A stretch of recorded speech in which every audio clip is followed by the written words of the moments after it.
जय हिंद, welcome to Bright Maths. आज हम द्विघात समीकरण से बहुत सारे प्रश्न को हल करने वाले हैं। तो आइए शुरू करते हैं। आप हमारे साथ वीडियो के अंत तक बने रहिएगा, क्योंकि आज का जो प्रश्न है वो बहुत ही इंपॉर्टेंट है। इसमें कुछ ऑब्जेक्टिव होंगे, कुछ सब्जेक्टिव है, कुछ रिक्त स्थान वाले प्रश्न हैं। और इतना ही नहीं, और भी सवाल को मैं हल करने वाला हूं। तो आइए, पहला प्रश्न हमारा क्या कहता है। देखिए, यहाँ कहता है कि समीकरण x square minus 5 equal to 0 के मूल डैश संख्याओं के समुच्चय में है। डैश संख्याओं के समुच्चय में, तो यानी कि इसका जो समुच्चय आ रहा है वो कौन सी संख्या में आ रहा है। तो देखिए ना, सबसे पहले समीकरण हमारा क्या है, x square minus 5 equal to 0। इसका अगर हल किया जाए तो x स्क्वायर बराबर, इसको राइट साइड करेंगे तो हमारा 5 हो जाएगा प्लस का।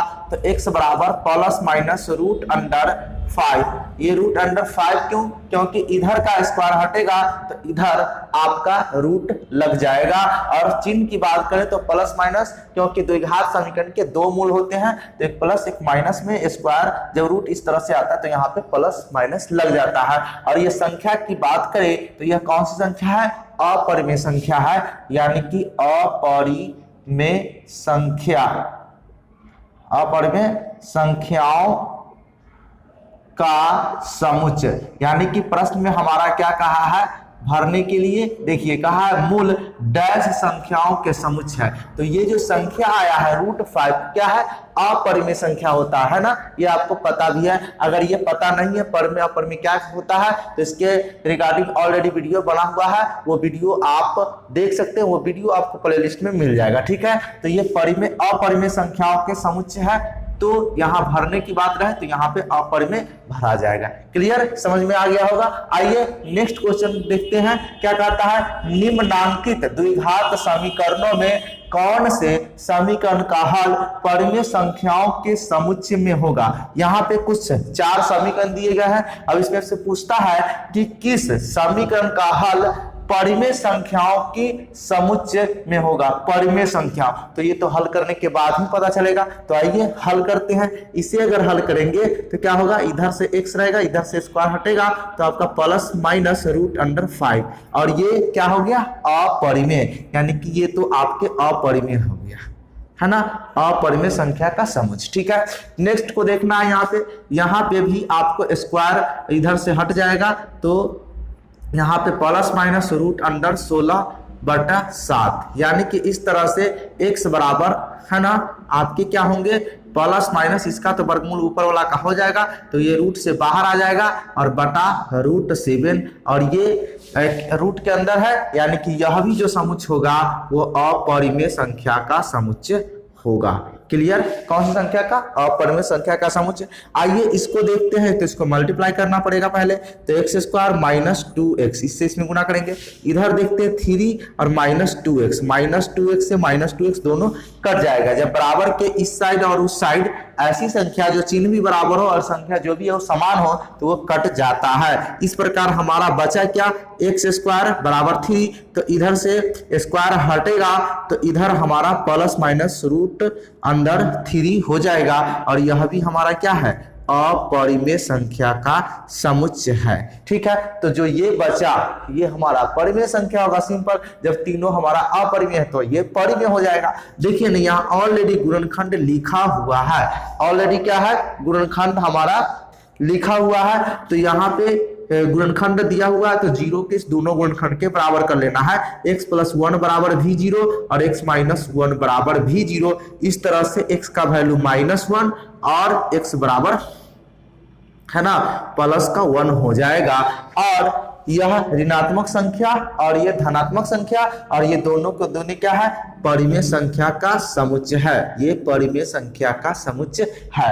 अब इसमें कहा है कि निम्नांकित द्विघात समीकरण में कौन से समीकरण का हल परिमेय संख्याओं के समुच्चय में होगा। तो आपने देखा 4 समीकरण है, चारों को मैंने यहाँ पे हल किया है। और इसका भी जो हल आया है यानी मूल आया है वो अपरिमेय संख्या में, इसका भी मूल आया है अपरिमेय में, इसका भी मूल आया है अपरिमेय में, लेकिन इसका मूल आया है परिमेय संख्या में। मैंने आपको पहले ही बता दिया कि परिमेय अपरिमेय क्या होता है।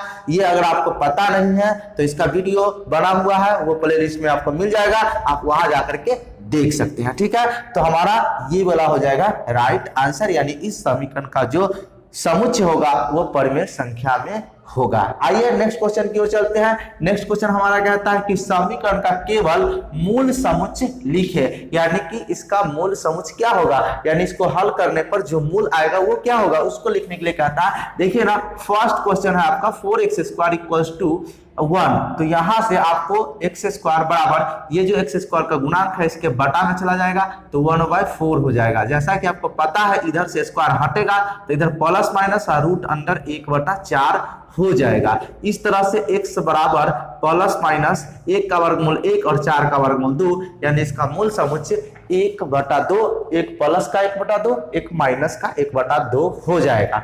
नेक्स्ट क्वेश्चन यहाँ पे है कितना कि x² माइनस 16, तो x² बराबर उसको राइट साइड भेजेंगे तो प्लस का 16 और इधर से स्क्वायर हटेगा तो प्लस माइनस रूट अंडर 16 हो जाएगा।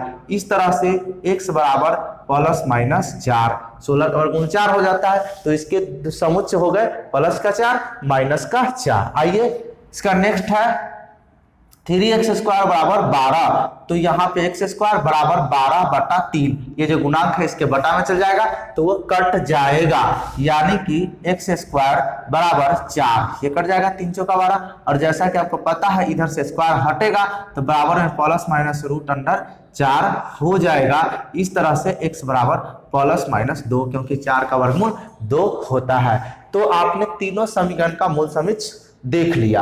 अब 9 नंबर क्वेश्चन देखिए क्या कहता है, निम्नलिखित समीकरण को हल करें। इस समीकरण को हल करने के लिए कह रहा है, कोई बात नहीं, एकदम बिल्कुल आसानी से आपको समझ में आएगा। यहाँ पे ध्यान से देखिए यहाँ पे ये 16x² माइनस 24x है, इसमें आपको क्या करना है, देखना है कि कॉमन क्या है, क्योंकि इसमें 2 ही टर्म है। ठीक है, तो इसमें कॉमन ही देखना होगा, 3 टर्म होता तब तो वो जो गुणनखंड का जो नियम होता है उस पे हम जाते हैं। यहाँ पे सिर्फ कॉमन देखना है, तो देखिए 4 चौका 16, 4 छक्के 24 और x भी दोनों में है तो 4x कॉमन हो जाएगा।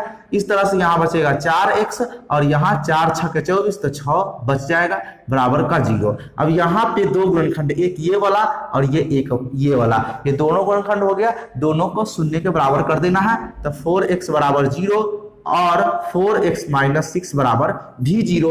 इस तरह से x बराबर 0/4, यानी कि x बराबर 0 हमारा हो जाएगा।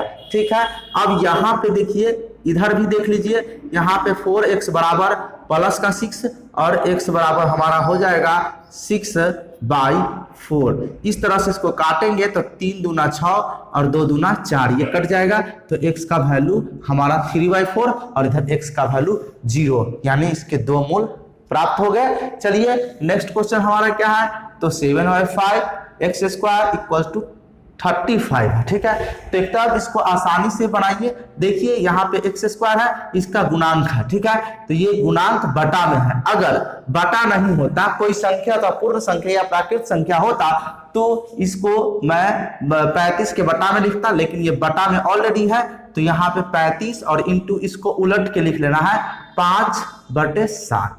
ठीक है, 7 से ये आपके कट जाएंगे 5 बार। इस तरह से x² बराबर 5 पंचे 25 हो जाएगा, और जैसा कि आपको पता है कि इधर से स्क्वायर हटाएंगे तो इधर प्लस माइनस रूट अंडर 25 होगा। इस तरह से x का वैल्यू प्लस माइनस 5 हो जाएगा। ये इसके मूल आ गए, एक +5 एक -5। क्लियर, समझ में आया? आइए क्वेश्चन नंबर 3 क्या कहता है उसको देखिए। 9x² + 2 = 18। देखिए एकदम बिल्कुल सिंपल तरीके से 9x² प्लस नहीं, यहाँ पे बराबर, और ये 18 है, इस 2 को उधर भेज दिएंगे तो -2 हो जाएगा। आइए यहाँ पे 9x² बराबर ये घट जाएगा तो 16 हो जाएगा। इस तरह से x² बराबर ये गुणांक इस 16 के बटा में आ जाएगा 9, और यहाँ से x बराबर प्लस माइनस रूट अंडर 16/9, इधर से स्क्वायर हटा तो उधर रूट लग जाएगा। इस तरह से x बराबर प्लस माइनस 16 का वर्गमूल 4, 9 का वर्गमूल 3, ये इसके मूल हो गए। क्लियर, समझ में आ गए? आइए नेक्स्ट है हमारा 11x² - 8 बराबर 8 माइनस 14 एक्स स्क्वायर। यहाँ पे आपको साइड चेंज कर लेना है, तो 11 एक्स स्क्वायर और उधर से आएगा तो प्लस 14 एक्स स्क्वायर बराबर ये 8 है, ये उस साइड जाएगा तो प्लस 8 हो जाएगा। अब इसको ऐड करेंगे तो हमारा कितना होगा 11 14 25 एक्स स्क्वायर बराबर 8 8 16। इसमें कोई दिक्कत है नहीं।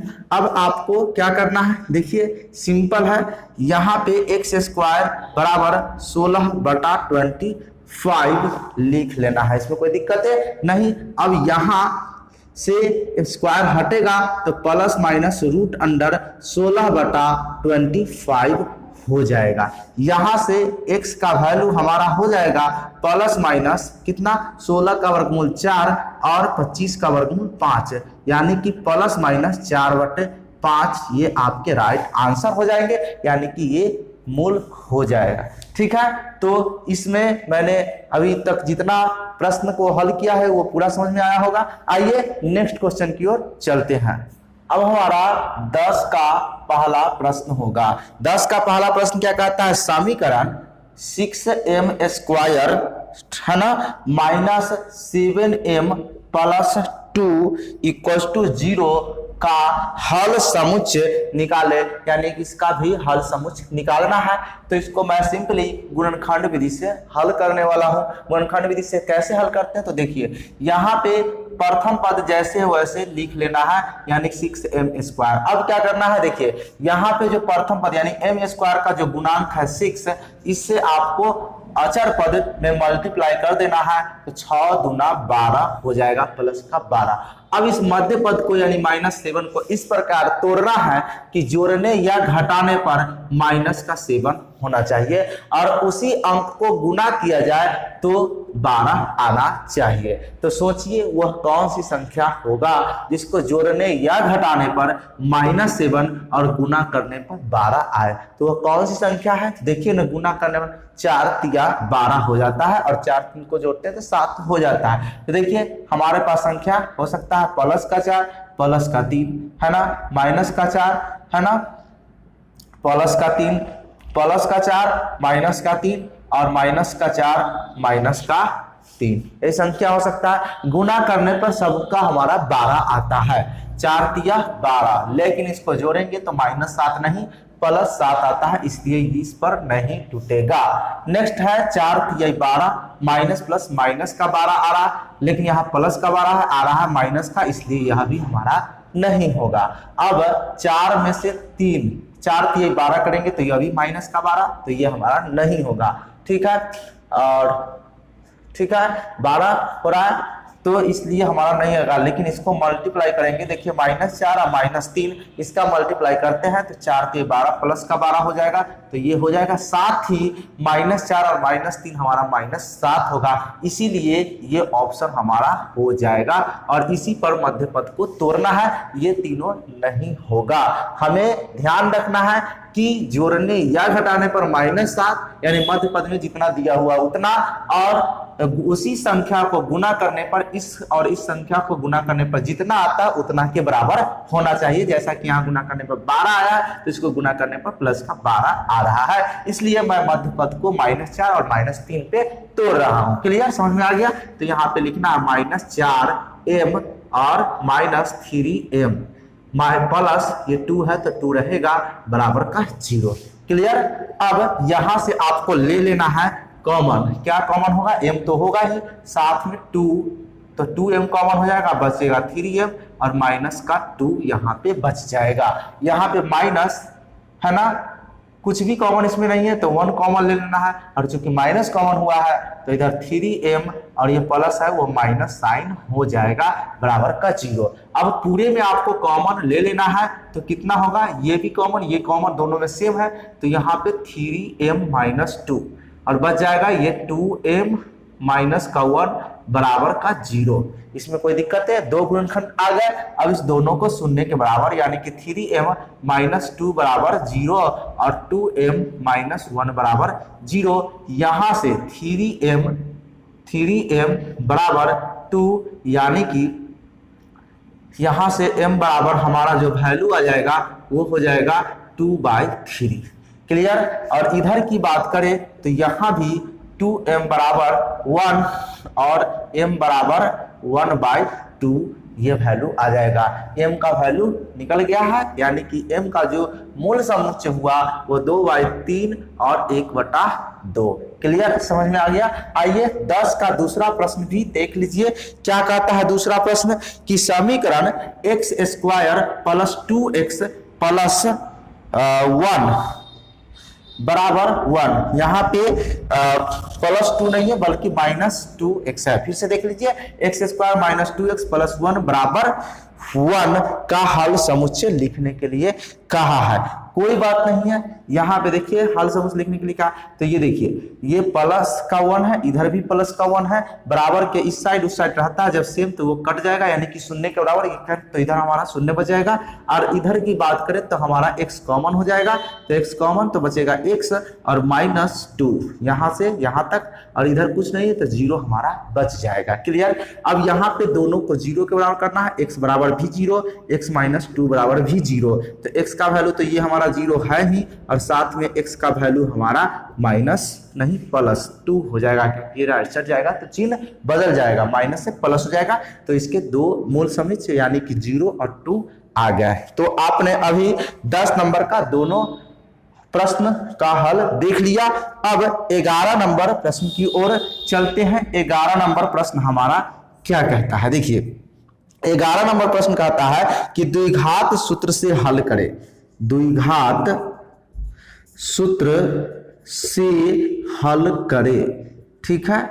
पहला प्रश्न हमारा है क्या है कि 3x² माइनस 5x प्लस 2 बराबर 0, इसे करना है द्विघात सूत्र से हल करना है। तो इसके लिए हमें सबसे पहले a बराबर, b बराबर और c बराबर लिख लेना होगा। ये है हमारा a यानी कि 3, और b की बात करें तो ये है -5, और c की बात करें तो ये है 2।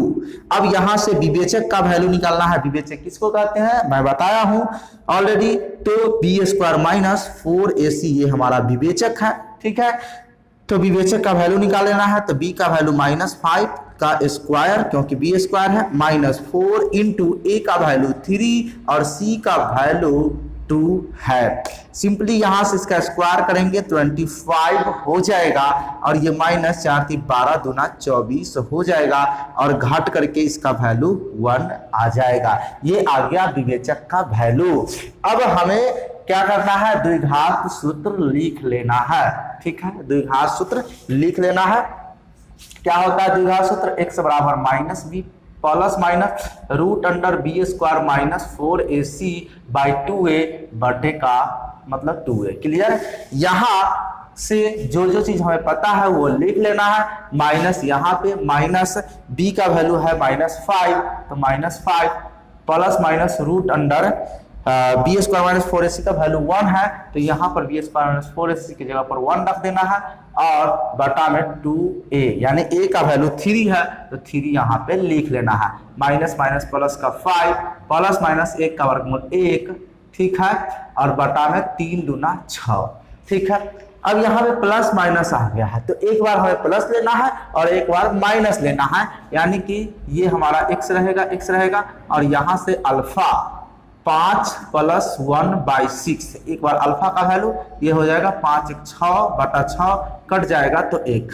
बीटा का वैल्यू की बात करें तो 5 - 1 बटा 6 यानी कि 4 बटा 6, कटेगा तो 2 बटा 3, यानी कि x का जो वैल्यू आया वो हमारा 1 और 2 बटा 3, इसके ये मूल समुच्चय हो गए। क्लियर। तो आपने अभी 11 का पहले समीकरण को द्विघात समीकरण से हल देख लिए। अब इसका दूसरा प्रश्न भी देख लीजिए। दूसरा प्रश्न क्या है, दूसरा प्रश्न है 2x² माइनस 2√2x प्लस 1, इसे भी देख लीजिए।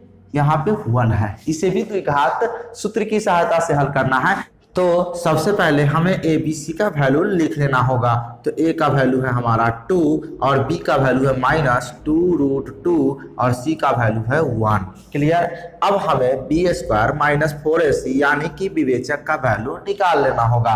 देखिए बी स्क्वायर -4ac यानी कि बी का वैल्यू हमारा है -2√2 का स्क्वायर -4 इंटू ए का वैल्यू 2 और सी का वैल्यू 1 है। इसका स्क्वायर करेंगे तो हमारा कितना होगा, तो यहाँ 2 का स्क्वायर हमारा 4 हो जाएगा और √2 का स्क्वायर करेंगे तो हमारा 2 हो जाएगा, यानी कि 4 दूना 8। फाइनली -2√2 का स्क्वायर करेंगे तो हमारा 8 हो जाएगा, वो भी प्लस का, क्योंकि माइनस का स्क्वायर करते हैं तो प्लस हो जाता है।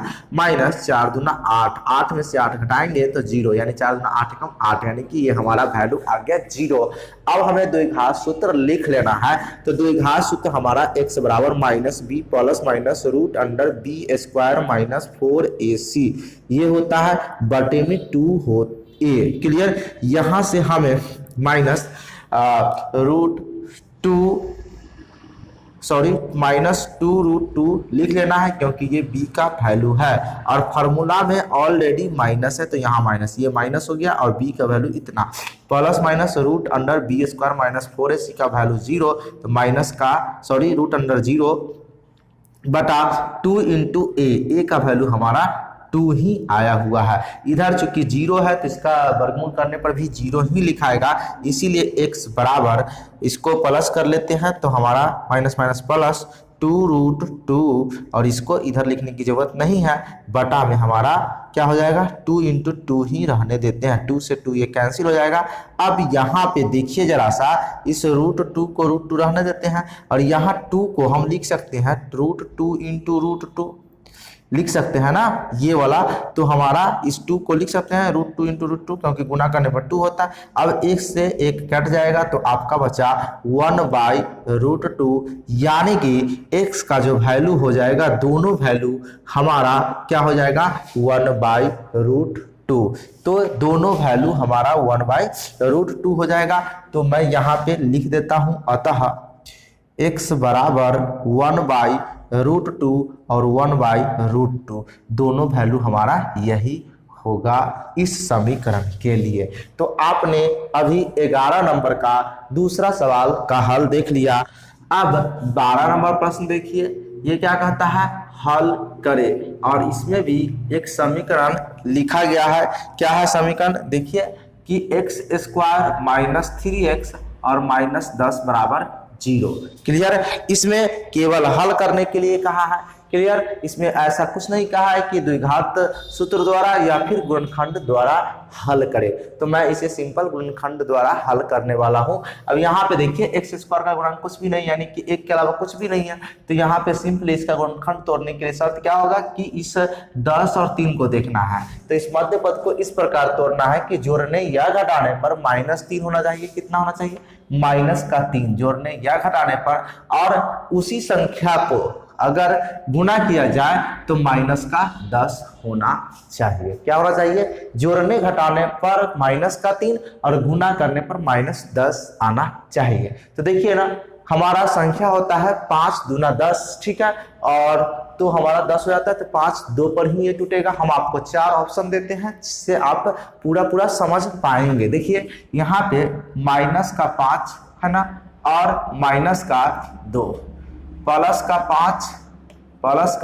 5 और प्लस का 2, -5 प्लस का 2 और प्लस का 5 -2। ये आपके पास 4 ऑप्शन है। देखिए ना, अब इसको जोड़ेंगे तो माइनस हमारा 7 हो जाएगा, जो कि यहाँ -7 नहीं है, लेकिन गुना करने पर 10 जो कि प्लस का 10 ये नहीं हो पा रहा, तो ये हमारा नहीं होगा। इस दोनों को जोड़ेंगे तो प्लस का 7 हो जाएगा, जो कि यहाँ जोड़ने पर -3 ही आना चाहिए, इसलिए यह भी नहीं होना चाहिए। अब देखिए ये माइनस में है और ये प्लस में, तो ये घट जाएगा।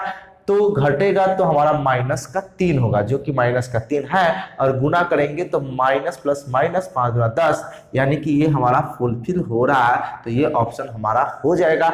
ये नहीं होगा क्योंकि इसको घटाते हैं तो +3, लेकिन यहाँ पर -3 होता है, गुना करने पर तो 10 आ जाता है, लेकिन ये वाला नहीं आता, इसलिए ये नहीं होगा। यानी कि गुणनखंड करने के लिए ये अंक, ये संख्या हमें चाहिए -5 और +2। तो मैं मध्य पद को इसी अंक संख्याओं पे तोड़ने वाला हूं।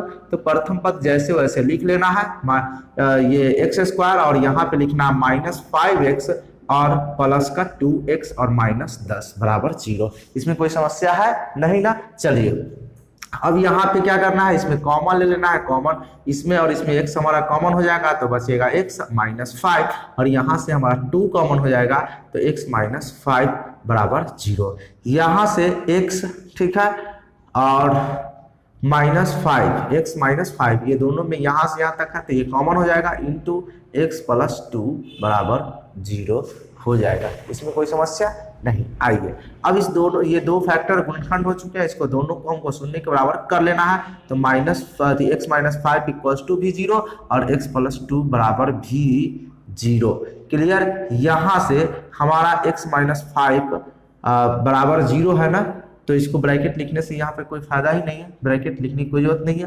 तो सिंपली यहाँ x बराबर हमारा आ जाएगा +5 और यहाँ x बराबर आ जाएगा -2। इसमें कोई दिक्कत, इसमें कोई दिक्कत नहीं ना। चलिए आइए, तो हमारा ये x का 2 वैल्यू आ गए, यानी अतः लिख सकते हैं x बराबर 5 और -2, ये आपके मूल समुच्चय हो गए। ठीक है, तो इस वीडियो में मैंने आपको बहुत सारे प्रश्न का सॉल्यूशन आपको बताया, हल करना बताया। उम्मीद है कि आपको पूरा समझ में आया होगा, और साथ ही आप अब हमें कमेंट करके बताइए कि आपको समझ में आया या नहीं, या फिर कहीं पे कंफ्यूजन है, कोई समस्या है तो आप हमें कमेंट बॉक्स में बताइए। मैं उसका पूरा सॉल्यूशन करने का प्रयास करूंगा और आपको संतुष्ट करने का प्रयास करूंगा। तो इस वीडियो को कर दीजिए अधिक से अधिक शेयर। मिलते हैं नेक्स्ट वीडियो में, तब तक के लिए धन्यवाद। जय हिंद, जय भारत।